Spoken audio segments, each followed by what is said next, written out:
What's up, guys? It's Tony here. Welcome back to Man Cave Studios. Ladies and gentlemen, a little over a month ago at this point, I uploaded a vlog on this channel called The Road to Nowhere, something like that, where I basically took a road trip with no real destination in mind.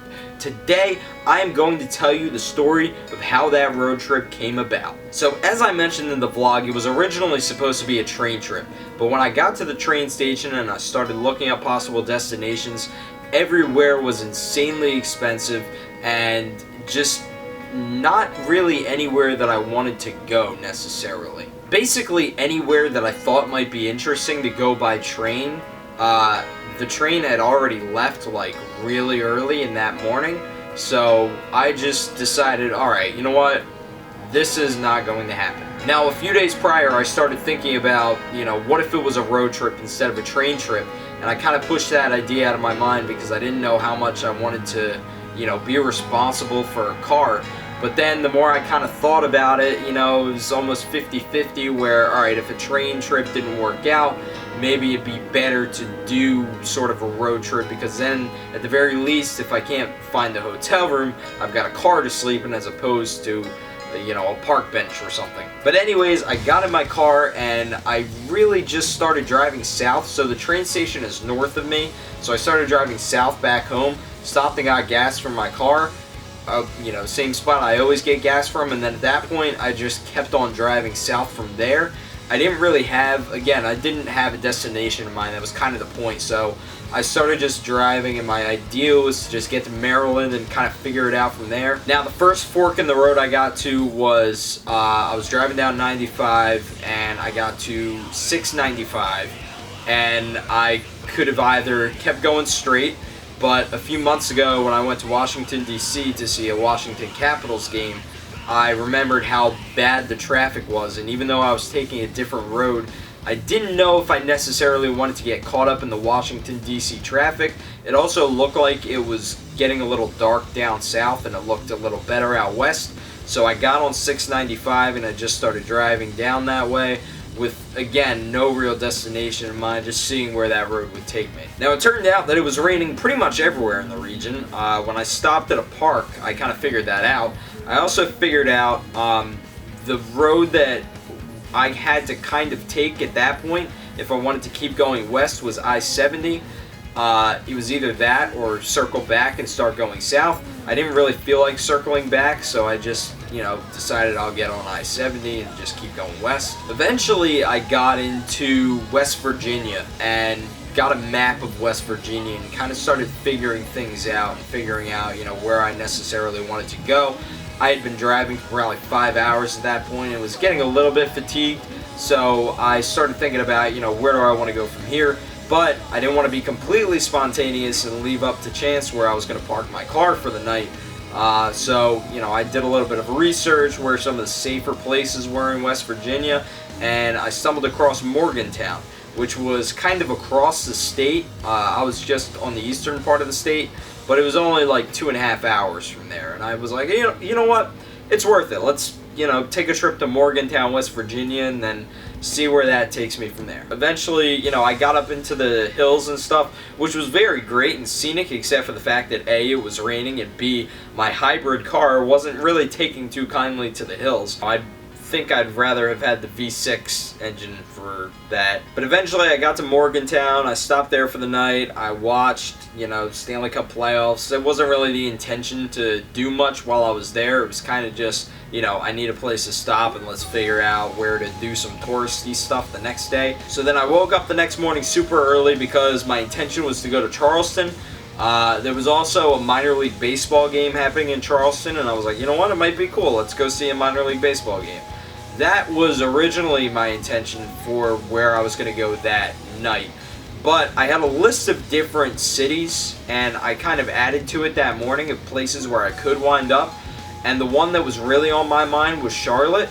So, I started driving south, realized that with the rain and with, how kind of much I was stopping, that I didn't think it would be a possibility to even see this minor league baseball game. Plus, sort of the idea was to not do anything sports related because I already do that pretty much every time I go on vacation anyway. So I got to kind of another fork in the road, and had to decide between whether I still wanted to go to Charleston or whether I wanted to try my luck, farther south. Eventually, I just decided, you know what, just going to keep going south. And I eventually wound up at the very edge of Virginia. And again, I had sort of a decision to make whether I wanted to keep going south and east towards North Carolina or south and west towards Tennessee. Ultimately, I decided south and west because I'd never been to West Virginia before, so that was another state that I'd been to for the first time. And that kind of got me thinking, where do I want to go from there? Do I want to see another state for the first time, or do I want to just take the easy way and go to North Carolina? I'd already been to North Carolina at least once. A few years ago, I had a vlog on this channel where I went to Raleigh. So I decided, you know what, I'm going to take a different route. I'm going to try to see another state. Ultimately, I didn't get to Tennessee that day because I decided when I got to Wytheville, Virginia, that the point that I was going to stop at that day was going to be the Hard Rock Hotel in Bristol, Virginia. So I got really, really close to Tennessee. I was thinking that night, you know what, maybe it would be cool. I don't think in my life I'd ever entered a state for the first time on foot. Every time that I've been to a different state, it's either been, through a plane ride or by car. So I figured, you know what, it might be cool to, go to the Bristol, Tennessee, Virginia, sort of where it kind of splits in the road, and then walk across. And that'll be the first state that I ever go to that I've set foot on first before being in a car. Besides New Jersey, of course. I was born in New Jersey. Although technically I didn't set foot in New Jersey first because, I didn't know how to walk till I was like 1.5 or something. But after that, I kind of just decided, you know what, I wanted to see the racetrack. While I was in Bristol, it's like, you can't go to Bristol and then not see the racetrack. And plus, it's a lot of people's favorite racetracks, including mine, so that was a touristy thing that I did while I was there. I got a tour of the racetrack. I got to take, ride in a van around the track, got to sign my name on a wall. That was all super fun. It was also cool too because, they talked a little bit about the Speedway series, which is going on there a little over probably like a month and a half from now. And that was, kind of interesting to see them starting to work on that and set it up. It wasn't like they don't have the field down or anything where they didn't when I went. It was actually the last week that they were doing tours there until after the race, I think, which is in September, because of how much they had to kind of shut down the facility to get everything loaded in and out in time, for the Speedway series, which again still hasn't happened yet. It's late August. So I guess I took the road trip at just the right time. After that, I started driving east towards North Carolina. There was a lot of Tennessee that I drove through to get to North Carolina, surprisingly. It was, very scenic, a lot of mountains, a lot of hills and stuff. It was, pretty cool to sort of see all that. Charlotte had been on my mind since early in the day, the previous day when I was in West Virginia.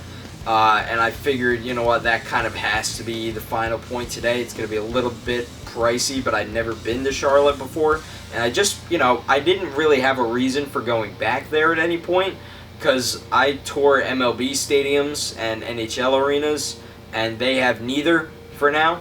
Let's see what happens with the Tampa Bay Rays and all that, and MLB expansion and whatever. But for the time being, I don't have a reason to go back to Charlotte. So I was just like, you know what? Can't hurt. Let's go to Charlotte. Let's see what it's about. And that was fun. But yes, it was pricey. Eventually I got there. I drove through a lot of mountains to get there. And again, the hybrid didn't give me a lot of help with that. But that was pretty fun. It was very scenic. I liked the parts where I was driving through the hills because being from New Jersey, it's relatively flat and not a lot of good hiking. So that was the other thing I kind of did along the way. I went hiking a little bit. Nothing more than like a mile because I didn't have hiking shoes and it rained most of the time. But, I went hiking about as much as I could. But anyways, eventually I got to Charlotte. I didn't really do too much while I was there. I just kind of walked around, saw the city a little bit. Went to a bar that night and watched the Stanley Cup playoffs and the NBA playoffs. I don't drink, so it's kind of funny that every night I ate at a bar, but that's where I wound up. literally every night, sitting at a bar eating dinner. Now what kind of sucked was that I didn't really have time the next day, because the next day was Friday, but I wanted to like do stuff while I was there, but I just didn't have the time, and I was kind of stuck between a rock and a hard place. You know, do I stay and start doing stuff around here, even though a lot of it doesn't open until 10 in the morning, or do I just, you know, leave and start driving home? It's 8.5 hours from Charlotte to where I live. And that's, you know, not considering traffic. And I got stuck in a lot of traffic on the way back, so I'm kind of glad that I didn't overstay how long I was supposed to be there. But on the way home, I realized it was a Friday. It was, you know, being after Memorial Day weekend, I knew a lot of people from Washington would be going home because, you know, it's the start of the weekend in Washington.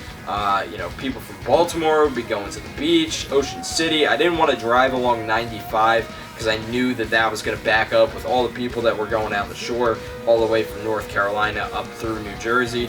So I decided I was going to go north first, and then I, you know, went on to I-81 and just took that for basically like 400 miles. Got caught up in, there was a terrible accident, so they had a lane blocked off, and it took me over an hour to get through it, which is not the first time that I got stuck in a massive traffic jam in Virginia. The first time I think was like 20 years ago when I went there, or I went to South Carolina, and that was kind of the reason I didn't go there during this road trip, because I'd already been to South Carolina. But my family and I took a vacation like 20 years ago, and on the way back got stuck in, you know, literally traffic was not moving at all as we were coming back home when we got into Virginia. But ultimately I got through it. It rained again. It rained every day. And ultimately I got back up to, you know, I went through West Virginia a little bit, Maryland even less, and then got into Pennsylvania. Stopped at a Red Robin there because I love Red Robin, and I actually lucked out with that because I didn't know there was a Red Robin there. But it was right off of I-81, and that was fantastic for me. So I ate there, drove up a little more until I got to 76 at Harrisburg, started driving east. It was another like 2 hours, 2.5 hours from there, and then ultimately I was home. The total amount of distance that I traveled that trip was 1,500 miles, which was insane to think about, doing that in 4 days. I would absolutely do it again if, you know, I had the time. Maybe it is going to happen at some point again. I don't have that sort of time the rest of the summer. Maybe that's something that I do if I have any time off in the winter, or if, you know, I have any time off, I don't know, next summer, something like that. But I do have another road trip planned. This one's a little more structured though. I don't know if those videos are coming out before this one though, so I'm gonna keep that a secret for now, and you'll see where I'm going. Okay, you'll see how it all turns out. But there is a theme to this one. Anyways, that is gonna be it for this video. Thank you guys so much for watching, and peace out, broskies.